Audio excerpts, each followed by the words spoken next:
Ma vie ici n'est qu'une parenthèse, j'aimerais plus que tout se taise au plus. Le coup de mitrailleuse, juste le son d'une petite blesseuse. Oh oh oh oh oh oh oh oh oh. Oh oh oh oh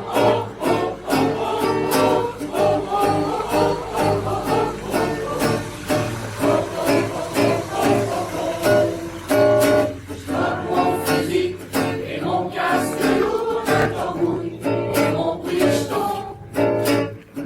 Pour un papier et un crayon, je te rejoins, je m'envole, j'accours. Poser des mots me libère, j'oublie même tout cet enfer. Quand je perds l'enveloppe, je t'embrasse, je trouve l'horreur qui m'enlace. Quand c'est filoche, les jours s'étirent, les nuits froides ne s'arrêtent jamais. Heureusement, il y a l'alcool pour me vivre et nos cœurs sont détrempés. Boire un petit coup me libère, j'oublie même tout cet enfer. Au jour où me touche, je t'embrasse, je trouve l'horreur qui m'enlace. Déconnecté, ne plus penser, j'occupe mes doigts, je divague, je crée. Ma baïonnette, je suis qu'une canne d'une balle, je fabrique une balle. Faire des objets me libère, j'oublie même tout cet enfer. Oh, je parcours le bois, je te caresse, je trouve l'horreur qui m'oppresse. Ma vie ici n'est qu'une parenthèse, j'aimerais plus que tout se taise au plus. Le coup de mitrailleuse, juste le son d'une petite blesseuse. Oh oh oh oh oh oh oh oh. Oh oh oh oh oh oh.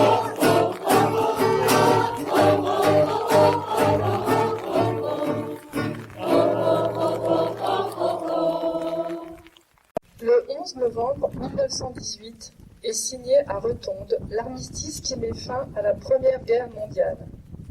Le 11 novembre 1920, la dépouille d'un soldat inconnu est inhumée sous l'Arc de Triomphe à Paris.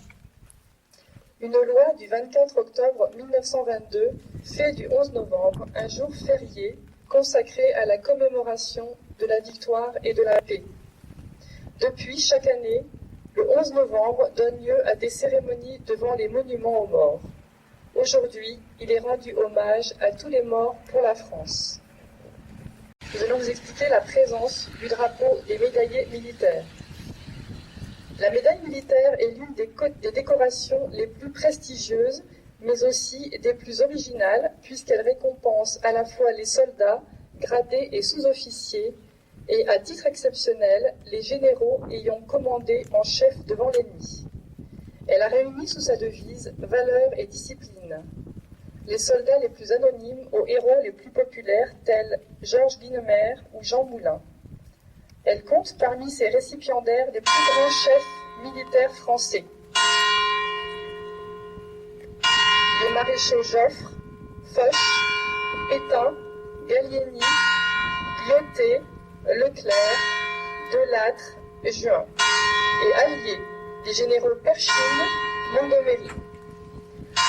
Depuis, l'histoire de la médaille militaire se confond avec celle des grands conflits du XXe siècle. La médaille militaire vient juste après la Légion d'honneur. Elle est administrée par la grande chancellerie de la Légion d'honneur depuis 1852, date de sa création par Napoléon III.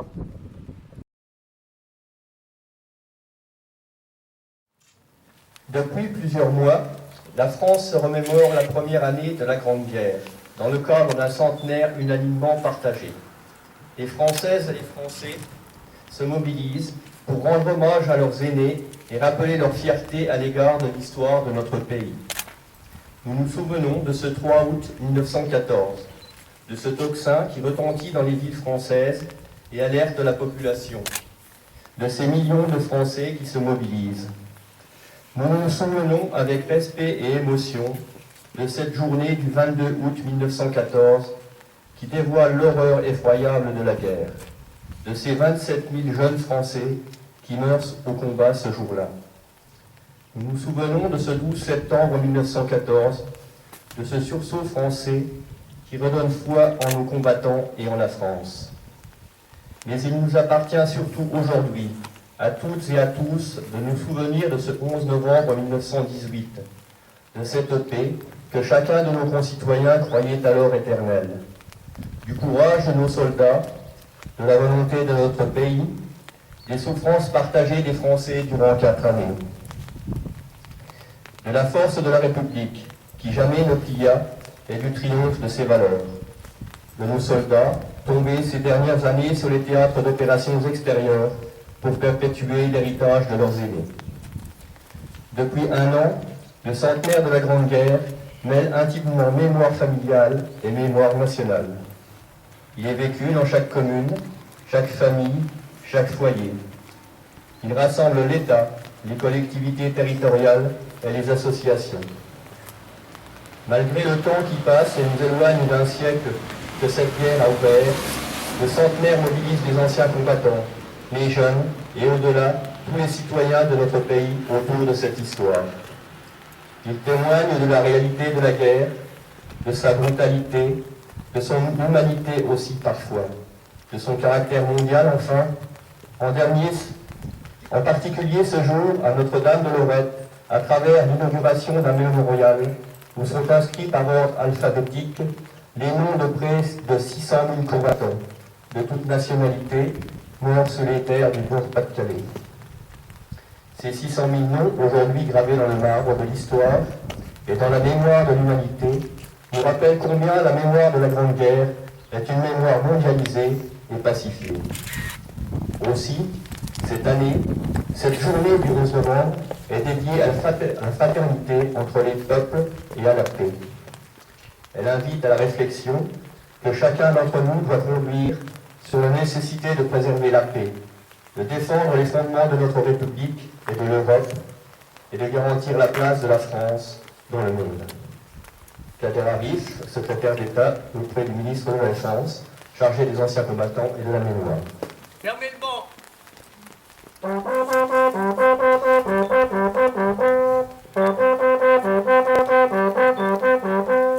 Repos.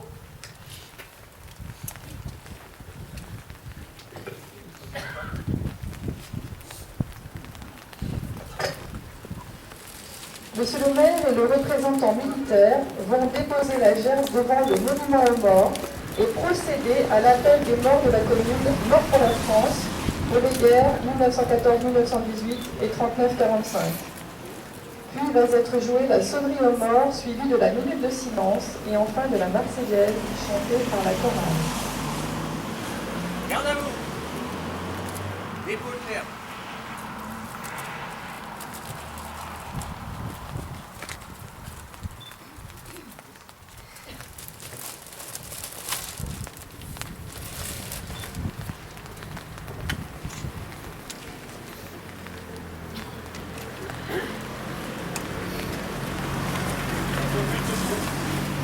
Pour la France.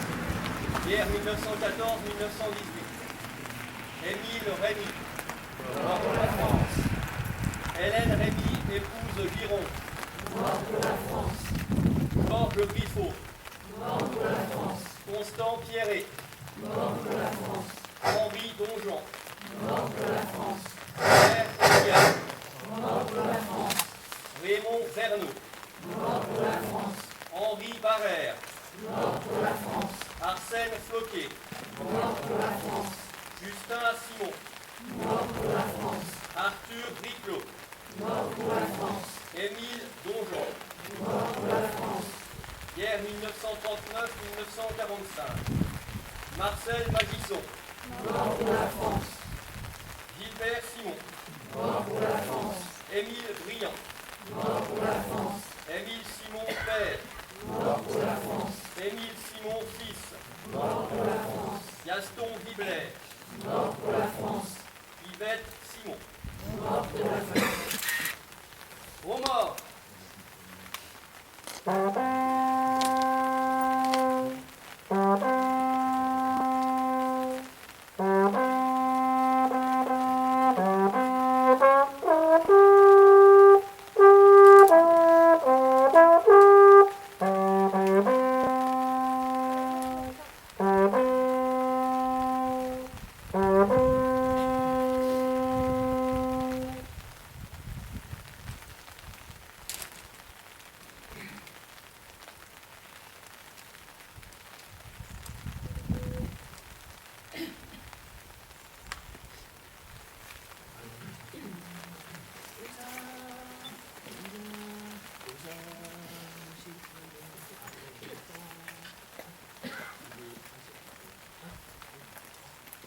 Allons enfants de la patrie, le jour de gloire est arrivé.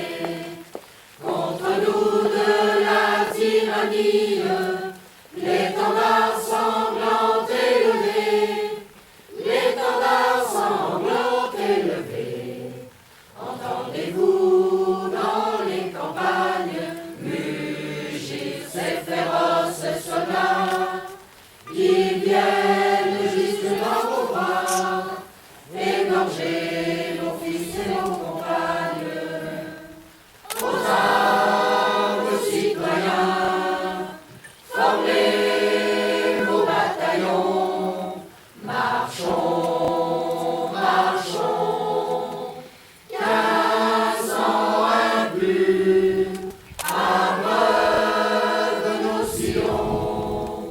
Aux armes, citoyens, formez vos bataillons, marchons, marchons, 15 ans impurs, abreuve nos sillons. Repos.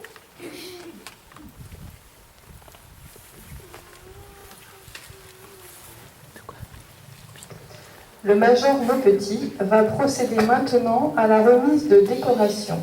La croix du combattant est décernée à Christophe Maupetit pour sa participation aux opérations de guerre en Afrique et dans les Balkans. Garde à vous. Christophe Petit, rejoignez votre emplacement.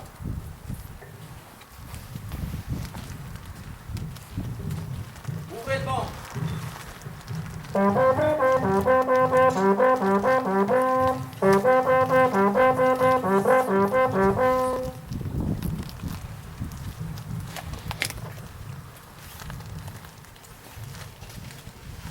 Christophe Petit, au nom du ministre de la Défense, je vous décerne la croix du combattant.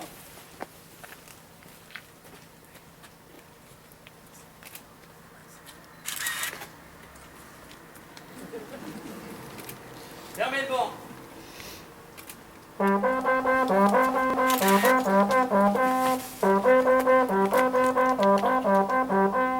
Christophe Petit, rejoignez votre emplacement.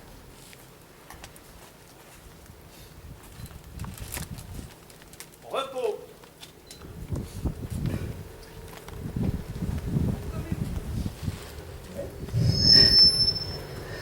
Pour commémorer le centenaire de la Grande Guerre, la chorale de Beaufour va vous interpréter 5 chants entrecoupés de textes d'écrivains combattants de 1914-1918. La cérémonie se terminera par la version chantée à 3 voix de la Marseillaise.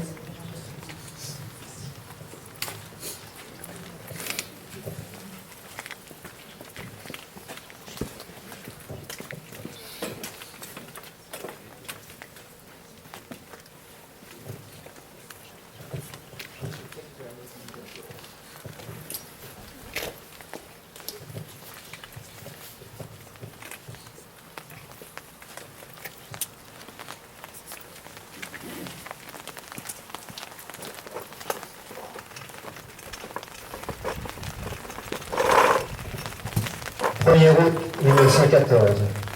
Sur la façade de la mairie de Beaucourt, derrière vous, comme sur celle de toutes les communes de France, apparaît la petite affiche annonçant la mobilisation générale.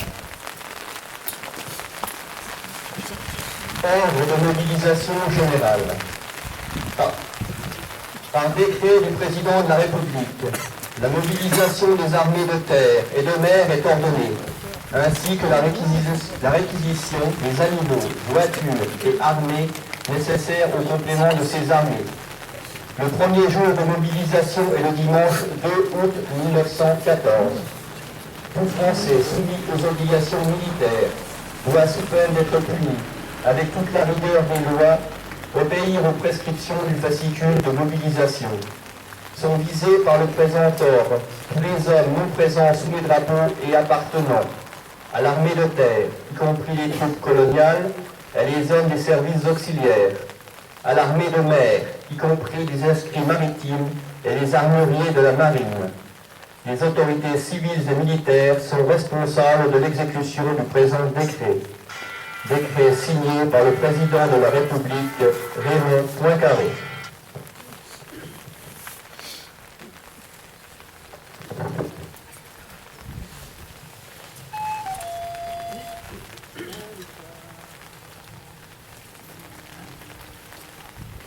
La victoire en chantant nous ouvre la barrière, la liberté guide nos pas. Et du nord au midi, la trompette guerrière a sonné l'heure des combats. Quand les ennemis de la France, toi ivre de sang et d'orgueil, le peuple souverain s'avance. Tu rentres et sans Seigneur, la République nous appelle. Sachons vaincre ou sachons mourir, un Français doit vivre pour elle, un Français doit mourir. Un Français doit vivre pour elle, un Français doit mourir.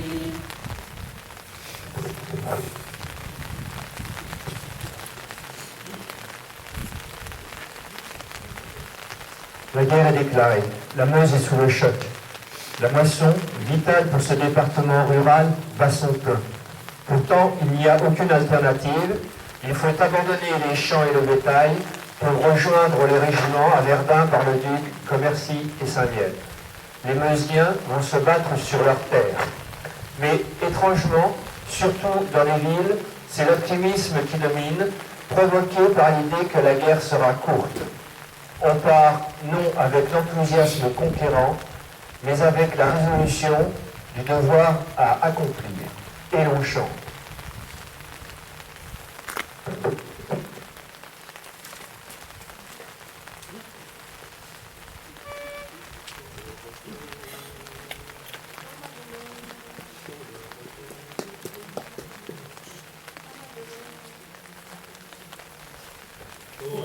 Pour le plaisir du militaire, il est là-bas, à 2 pas de la forêt, une maison au mur tout couvert de lierre, autour loup, c'est le nom du cabaret. La servante est jeune et gentille, légère comme un papillon, quand son vin, son œil pétille. Nous l'appelons la Madelon, nous en rêvons la nuit, nous y pensons le jour. Ce n'est que Madelon, mais pour nous c'est l'amour.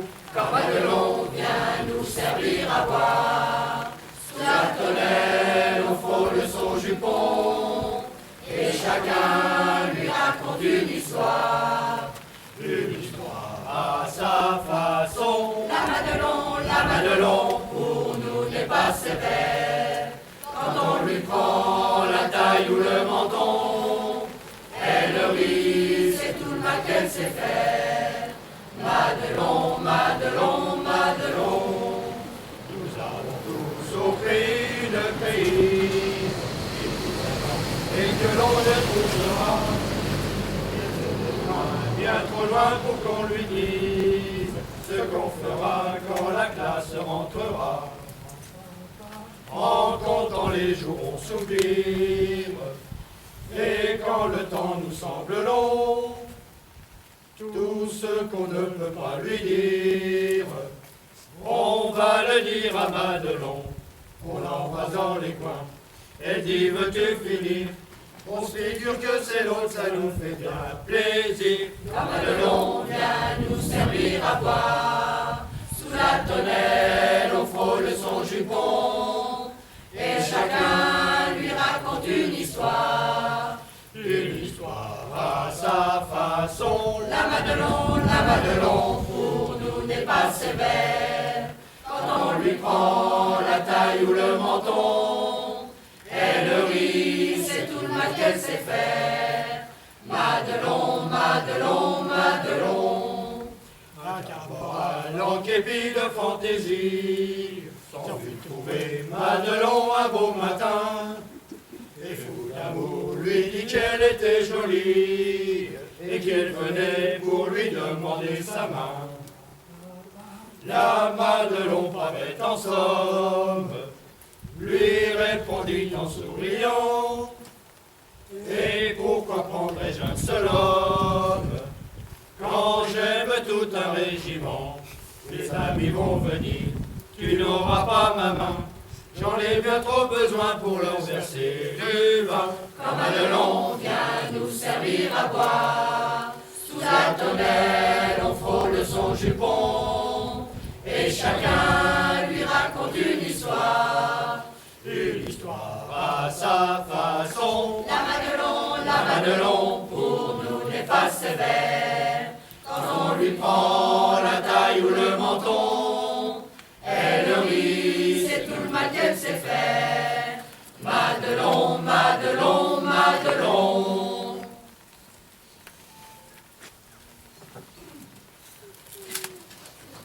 Une drôle de guerre s'installe qui dépasse ce que les chefs militaires avaient imaginé. Dans les tranchées, qu'ils soient français, qu'ils soient allemands, les soldats souffrent. De nombreux écrits témoignent de la réalité de la guerre. Du simple soldat écrivant à sa famille, à l'écrivain reconnu, soucieux d'exprimer l'horreur de la guerre. Maurice Genevois. Il participe à la bataille de la Marne et à la marche sur Verdun. Il est très grièvement blessé aux Éparges en 1915. Il s'inspirera de ces épreuves de guerre pour écrire les 5 volumes rassemblés sous le titre « Ceux de 14 ».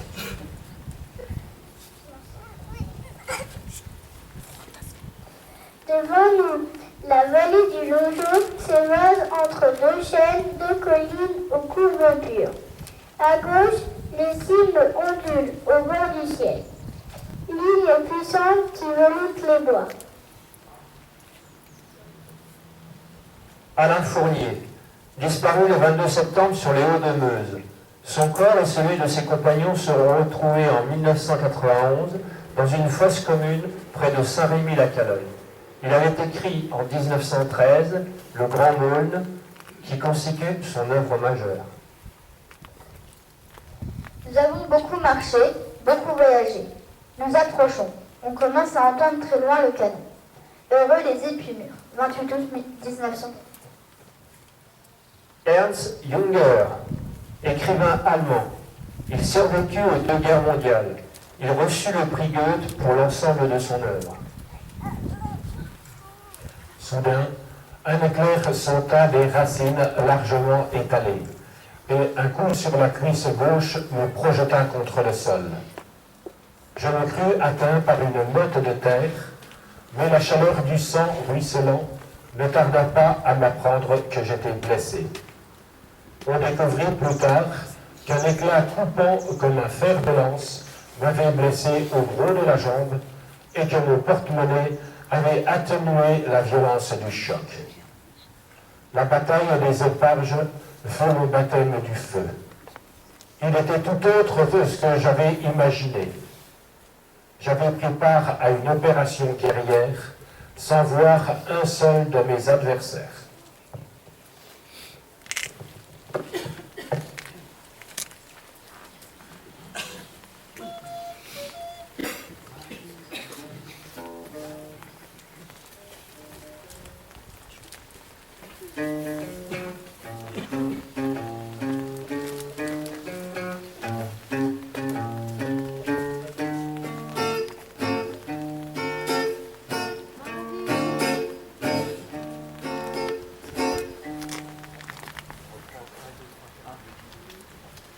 Ma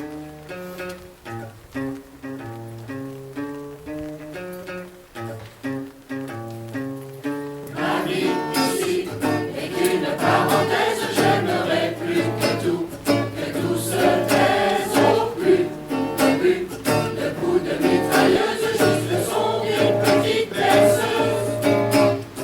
Oh oh oh oh oh oh oh oh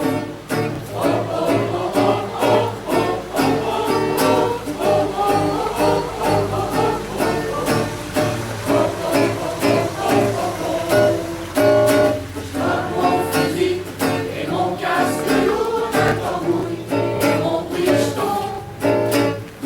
Pour un papier et un crayon, je te rejoins, je m'envole, j'accours. Poser des mots me libère, j'oublie même tout cet enfer. Quand je ferme l'enveloppe, je t'embrasse, je retrouve l'horreur qui m'enlace. Dans ces filoches, les jours s'étirent, les téléphones s'arrêtent gelés. Heureusement, y a l'alcool pour le vivre et nos cœurs sont détrempés. Boire un petit coup me libère, j'oublie même tout cet enfer. Au jour de couche, je t'embrasse, je retrouve l'horreur qui m'enlace. Déconnecté, ne plus penser, j'occupe mes doigts, je divague, je crée ma baïonnette. Je suis une balle d'une balle, je fabrique une balle. Faire des objets me libère, j'oublie même tout cet enfer. Oh, je parcours le bois, je te caresse, je retrouve l'horreur qui m'oppresse. Ma vie ici n'est qu'une parenthèse, j'aimerais plus que tout se taise au plus, le coup de mitrailleuse, juste le son d'une petite berceuse. Oh oh oh oh oh oh oh oh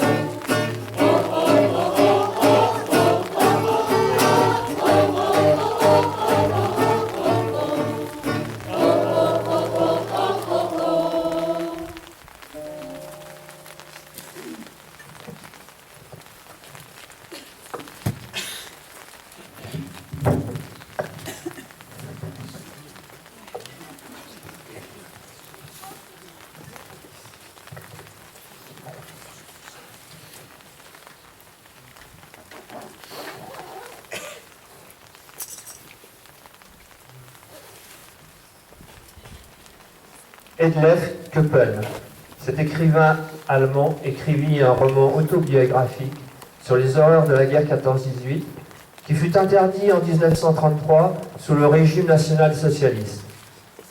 Harcelé par les nazis, il décéda de ses blessures en février 1939.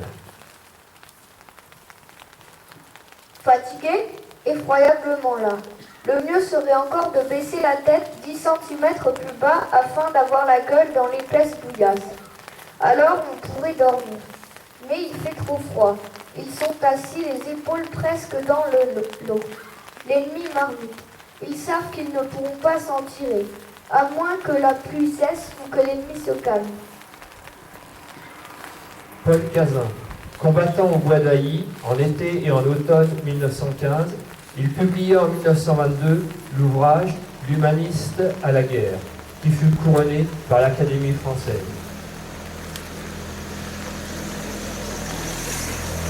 J'aurais beau faire, jamais je ne m'intéresserai à la guerre. Que veut-on de moi? Que je sois là? J'y suis et j'y reste. Si j'attrape une balle dans le gras de la cuisse, aussitôt, j'ai du mérite. Si un éclat d'obus m'emporte d'une jambe, je suis un brave.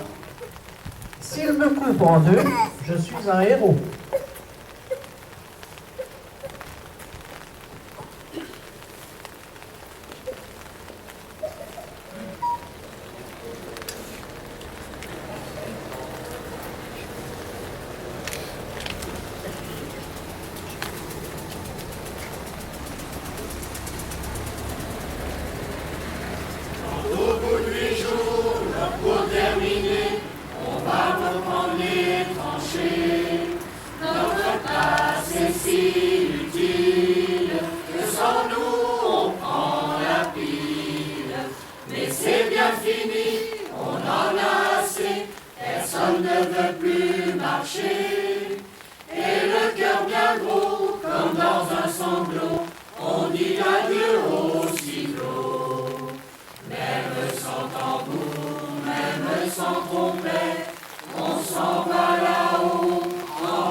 Simplement dans l'ombre, sous la pluie qui tombe, les petits chasseurs vont chercher leur tombe.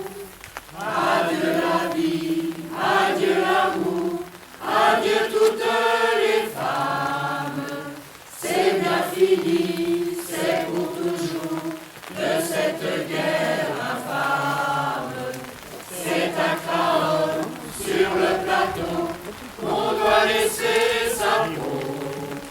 Car nous sommes tous condamnés, nous sommes des sacrifiés. Ces malheureux noirs sur les grands boulevards, tous ces bons qui font la foi. Si pour eux la vie est rose, pour nous c'est pas la même chose. Au lieu de se cacher, tous ces embusqués, c'est mieux de monter aux tranchées pour défendre leurs biens, car nous n'avons rien, nous autres éprouve plus autant. Tous les camarades sont enterrés là pour défendre les biens de ces messieurs-là. Ceux qu'on pognon, ceux-là viendront, car c'est pour eux qu'on crève. Mais c'est fini, car les cousins vont tous se mettre en rêve. Ce sera votre tour, messieurs les gros, de monter sur le plateau. Car si vous voulez faire la guerre, payez-la de votre eau.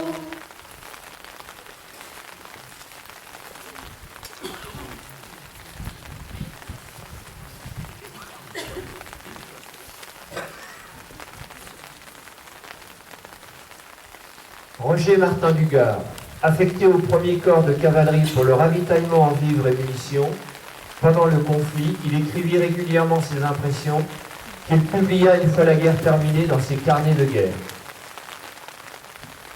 21 juin 1917. Je suis dans l'abri d'un officier allemand.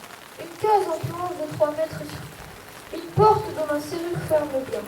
Une table à écrire est près de la fenêtre. Il devait être grand comme moi, car ma petite glace de toilette est accrochée au cul, qu'il avait lui-même planté le long de la porte. Comme je me sens ce matin le frère de cet homme, le non-sens de cette guerre me terrasse, me serre les dents, m'emplit les yeux de larmes. Louis Barthas, poilu, artisan tonnelier de l'Aude, survivant des campagnes d'Artois et de Verdun, de Champagne, d'Argonne, de la Somme, il raconte par écrit au jour le jour le combat, la vie des tranchées, l'amitié, les blessures, la mort. Une nuit, cependant qu'il pleuvait à torrent, l'eau envahit l'abri et descendit en cascade des marches des 2 escaliers. Il fallut que sous l'averse, quelques hommes se dévouassent pour aller établir un barrage que l'eau creva à 3 ou 4 reprises, et le restant de la nuit se passa à lutter contre l'inondation. Le lendemain, 10 décembre, en maint endroit de la première ligne, les soldats durent sortir des tranchées pour ne pas s'y noyer. Les Allemands furent contraints d'en faire de même, et l'on eut alors ce singulier spectacle.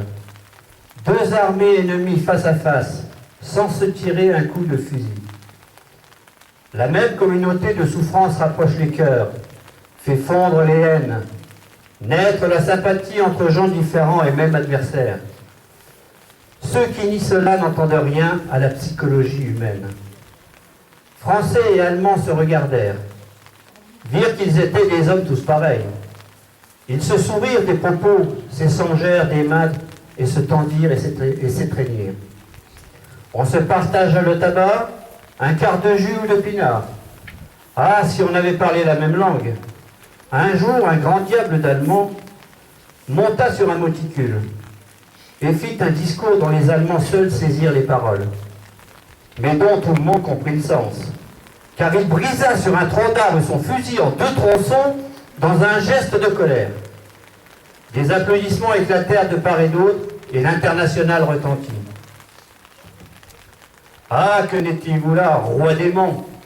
Généraux sanguinaires, ministres jusqu'aux boutistes, journalistes hurleurs de mort, patriotards de l'arrière pour contempler ce spectacle. Mais il ne suffisait pas que les soldats refusassent de se battre. Il fallait qu'ils se retournent vers les monstres qui les poussaient, les uns contre les autres, et les abattre comme des bêtes fauves. Pour ne pas l'avoir fait, combien de temps la tuerie allait-elle durer encore?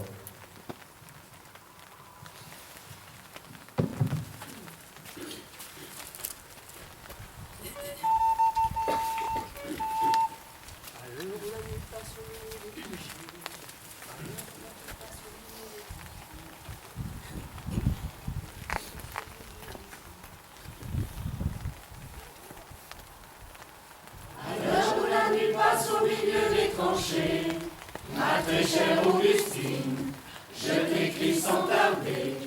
Le froid piqué me glace et j'ai peur de tomber. Je ne pense qu'à toi, mais je suis un soldat, la la la la la la la la la la la. Surtout ne t'en fais pas, je serai bientôt là. Tu seras fier de moi. À l'heure où la cache des garçons par milliers, si loin de la maison, et la fleur au canon, ces autres que l'on tue sont les mêmes que moi. Mais je ne pleure pas, car je suis un soldat, la la la la la la la la la la la. Surtout ne t'en fais pas.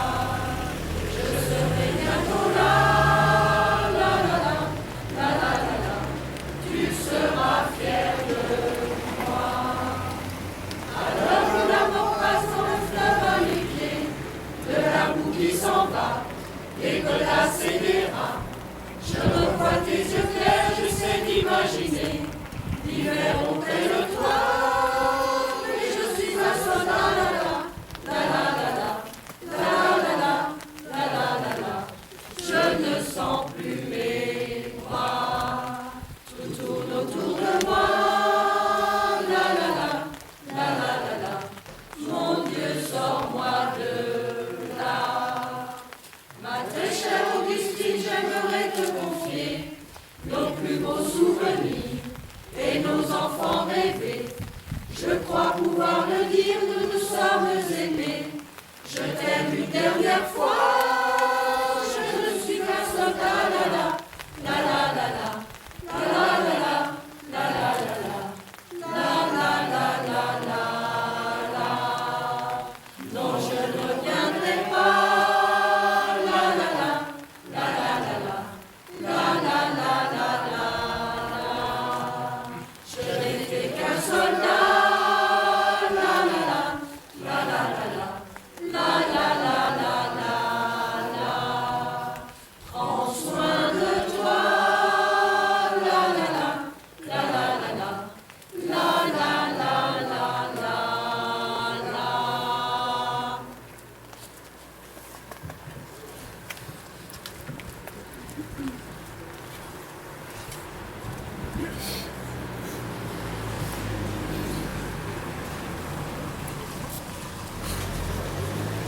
Louis Pergaud, mort le 8 avril 1915, piégé dans les barbelés sous le feu des Allemands, dans la plaine de la Wavre. Son corps ne fut jamais retrouvé. Prix Goncourt en 1910 avec l'ouvrage de Goupil-Amargot, il écrivit aussi en 1912 La guerre des boutons. Le voici donc le journal de notre vie, pendant les heures noires où nous ont rassemblé une fièvre commune et un commun idéal. J'aimerais le relire, j'aimerais que vous le relisiez au jour de la paix que vous aurez forgé, pour y puiser un amour plus vif, plus précis, plus chaleureux de cette France que vos fatigues, vos souffrances et la mort de quelques-uns d'entre nous auront faite plus glorieuse et plus grande. Charles Péguy, mort le 5 septembre 1914, d'une balle en plein front, alors que lieutenant il commandait le tir de son peloton à la bataille de la Marne. Heureux ceux qui sont morts pour la terre charnelle, le pourvu que ce fut dans une juste guerre. Heureux ceux qui sont morts pour 4 coins de la terre, heureux ceux qui sont morts d'une mort solennelle.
Ainsi se termine cette cérémonie.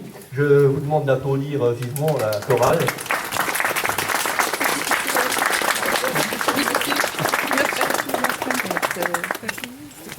Donc merci à toutes celles et à tous ceux qui se sont investis pour faire de cette cérémonie une cérémonie un petit peu particulière à l'occasion du centenaire du début de la Grande Guerre. Merci en particulier à Roland et à toute son équipe qui de cérémonie en cérémonie s'étoffe et augmente aussi son répertoire. C'était particulièrement intéressant pour les enfants, pour la transmission de la mémoire, cette évocation de la guerre de 14 à travers les chants et les textes de ces auteurs qui ont combattu et dont certains sont morts. Je ne vais pas vous demander de rester là plus longtemps, on va aller se mettre au chaud assez rapidement, mais enfin ces quelques gouttes d'eau sont bien peu de choses à côté des souffrances qu'ont connues les poilus dans les tranchées pendant ces 4 années de guerre. J'aimerais juste dire un petit mot, remercier donc les choristes pour leur assiduité et leur travail. Remercier en particulier donc les auteurs d'un chant que l'on a interprété qui s'appelle La Parenthèse.